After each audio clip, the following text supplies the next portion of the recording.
What's up, boys? Today I want to talk to you about Dragonflight, my first impressions with the expansion, and just in general, sit outside for the first time in a long time, actually. It's been a while since I made a video outside, and so glad to be back again.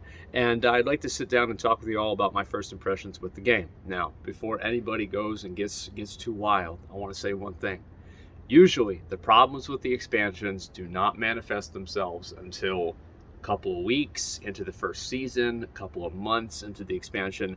Then you start to see where the problems are. But we're at that good point right now in the game where the truth is that it doesn't really seem like it's that bad. It's actually kind of fun, if you can imagine that. I went through the leveling process. I'm level 70 now. I've gotten a few pieces of epic gear. I've done some of the dungeons. I've gone through some of the reputations. I did all the dragon riding stuff, and I want to talk to you about it today.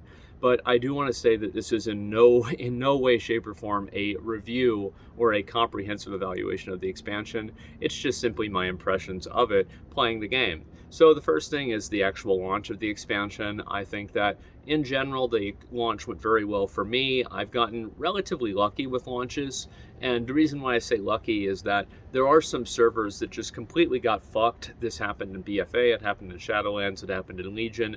It happens every fucking time where there's just one server or two servers or a handful of them that is just completely dysfunctional for the first day or two. And obviously that's bad, but in general, the launch was relatively smooth for me and what I would say probably the majority of people, outside of some disconnect issues that I think in many cases had to do with joining instances or being on your dragon. So the leveling process as soon as I got in was actually very good. I enjoyed the leveling process a lot more than I enjoyed it in Shadowlands and also in BFA. In Legion, I think I probably also enjoyed it more than in Legion. I think that in general, the story they were all told, like each of the different zones were told separately, but they were all part of a greater narrative. I think also one point where, I mean, this is not really a first impressions, this is, I think, a fucking fact, that the in-game cinematics with like the character models and the rigging that they have for facial expressions, etc., and you can see this explicitly with Caligos, is way better. It is like fucking insane how much better it is than it was last expansion, and even more so than the expansion before that. It doesn't look as I don't know, as fake, I guess you could say, and it just was really, really good. And I think actually the stories of the different zones was a lot better than what we got in Shadowlands, and I think it was also a lot better than what we got outside of probably BFA, besides maybe the Jaina storyline and the Drusvar arc, which I thought was pretty cool. Other than that, I think that it's been a massive step up in terms of narrative storytelling, in terms of showing the characters in the world actually like interacting with each other. The cinematics are better, the dialogue is better.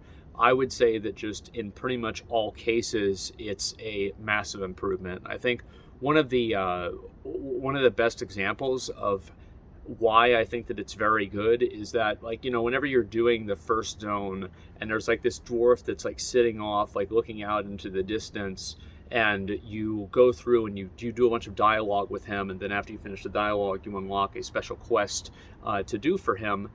Well, the thing is that whenever there was a post about this, everybody responded to the post saying how great it was and how much they liked it. And in general, they knew who this dwarf was and they thought that it was a sympathetic story in a way that they were able to relate to and respond to. And I think that's really impressive because whenever I think back to a lot of the main characters in Shadowlands, I honestly don't give a fuck about any of them. I think they're stupid, they were pointless, and the character development was generally awful, besides Denathrius, who was a fucking Giga Chad. Everybody else sucked. So anyway, besides that, I would also say that just dragon riding throughout the entire expansion reminded me a lot of Cataclysm. I know this is going to be one of my more hot takes. I actually really enjoyed Cataclysm. I think that's for a lot of reasons outside of video gaming, though. Like where I was in my life, what I was doing, etc. How old I was.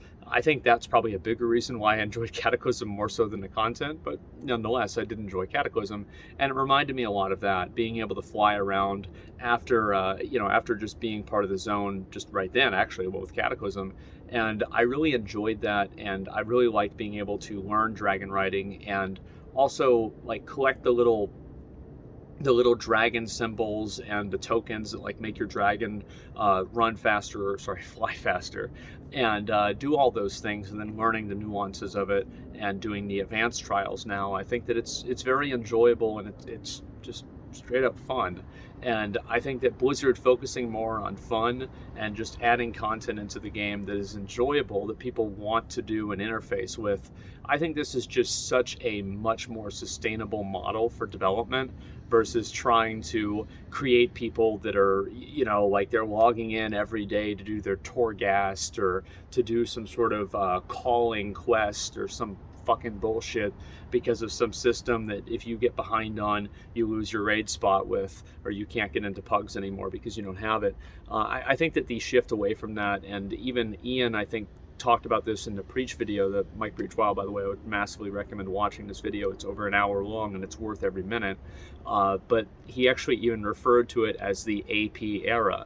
You know, you have artifact power, Azerite power, and anima power. That was the AP era, and that's basically something that they are saying that this is behind us, we're not going to do this anymore, and thank God for that. What a massive relief. And I think that the focus on just a more relaxed tone, I like the storylines in the game. I think they're more interesting. I think they're more personal. I think that that's one of the things that really has been missing with WoW, is having characters that you feel a personal connection to. And I think that with Shadowlands, not with Shadowlands, with Dragonflight, I think that's much more evident and it's much more clear. And I think that having the better rigging for those characters helps humanize them that much more, even whenever they are dragons. So yeah, quests were great, leveling experience was great. It was also very fast. I would say leveling was faster than it was in previous expansions, and I definitely appreciate that. I don't really want to go through and spend a whole lot of time leveling my character for the 18th time or something like this. And I also like how leveling ends, and then you can continue doing the storyline, but you don't have to right away. You don't have to do that. You can go do something else after you actually hit max level at 70. And I also find that very much appreciated, because I didn't want to do that. I wanted to go out and do the mythic dungeons and, fuck around, exploit some mobs. It was a good time. I got 379 weapons out of that. Hopefully Blizzard doesn't take those away from me. So yeah, I had a really good time doing that. And I think in general, the philosophy around providing tools for the player to have fun with, but not telling them how to have fun, has been a massive improvement. And I've really enjoyed it a lot. And overall, I think the leveling experience has been the best it has been in a long, long, long time. And it's very overdue. So yeah, leveling experience, absolutely S tier, amazing. Cinematics, huge improvement, the best they've pretty much ever done in terms of, you might not enjoy the actual cinematic, the subject matter of the cinematic, but I think that if you look at the way that the characters are moving and the designs and everything like that, I think that this is also the best it's ever been, and that's great to see. Dungeons, I think that in general, I've enjoyed the dungeons. They're fine. I am a little bit exhausted from, you always, like, this is like a thing now with WoW, and like every time that you do a mythic dungeon, like every trash mob has like 3 separate abilities, and it can be a bit exhausting to do with that, like throughout the entire dungeon. I don't know how that's going to feel on Mythic Plus. I think that a lot of the dungeons that people are steamrolling and thinking are very easy in Mythic Zero, I think they're going to be in for a very rude awakening in Mythic Plus, but we'll have to wait and see. Maybe that's just my own opinion. But overall, I've really had fun playing the expansion. Dragon riding has been a lot of fun, and I hope they continue to make more content out of it. And I think there's one really good way to make more content out of it, is to just add dragon riding to the entire game, and then just let people choose whether they want to use dragon riding or normal flying mounts. There is a lot of value in using a normal flying mount, because you can just simply tab out, jerk off, come back into the game, and you're already where you need to be. Or you're 10 feet out or 10 miles out into the great ocean, and you're dead and you have to take res sick. One or the other, it's either way something that is very convenient. So what I'm really trying to say is that I hope they add dragon riding, and they add a little bit more of those different little time trials, and the flying missions around the open world and the old world as well, in Azeroth and maybe Outland, Northrend, etc. I think the entire player base seems to really enjoy, well, almost the entire player base. There's never everybody that likes something, but many people really seem to enjoy dragon riding, and I'll be honest, I'm one of them. I think it's great. There's been a lot of people I see out there. Oh my god, I thought that was a wasp. Oh my god. All right, so anyway, it was not. It was a moth. So yeah, I think a lot of people like dragon riding, and it's been enjoyable. The classes are fun to play, and it really is just going to depend on kind of how things evolve and how Blizzard changes the game and makes it different after the first line of feedback is received, after the first expansion or season comes out, and we really start to see the nuts and bolts of the game, and we get to actually play it to its full potential. I think that's really where the expansions become truly tested, is how do these functions work whenever they're actually put in a competitive environment? How do they work whenever people are using them regularly and the honeymoon period is worn off? That's what's really going to define whether Dragonflight is a good expansion or not. But I think the actions that Blizzard has already taken with Dragonflight and the way that they've taken those actions indicates that they really do want to make the game better for the players. And I do not really say that lightly. I think that in many cases that hasn't been the case. And for some people who are doomers, I will absolutely throw you guys a bone. It is absolutely indefensible to not have the creation catalyst available on week 1 for season 1.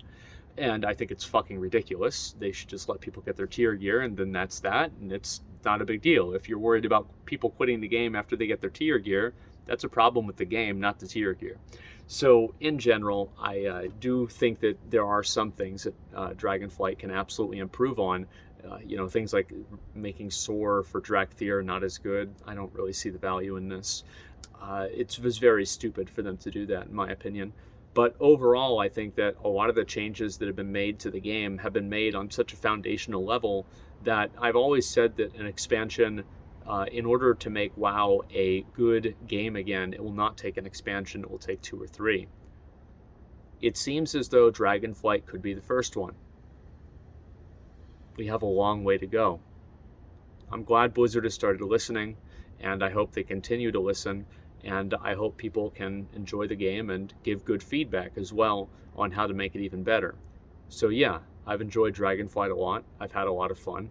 I had a lot of fun at the beginning of Shadowlands too. And also at the very beginning of BFA, less so with Legion. But in general, there's always going to be that early honeymoon phase for the game where you enjoy it and you have fun. And it's nice to be in one of those right now. I hope it lasts for as long as possible. And I hope that whenever it wears off, we'll at least have a decent game whenever we can actually look back and see what's really going on. And if we don't, I hope Blizzard listens and can improve it as soon as possible rather than waiting to withhold changes for content later on. So yeah, that's in general the way I feel about Dragonflight. I'd be curious to hear what you guys think about it. But to be completely honest, the sun is going down and it's going to be dark in about 5 or 10 minutes, so I'm going to end the video here.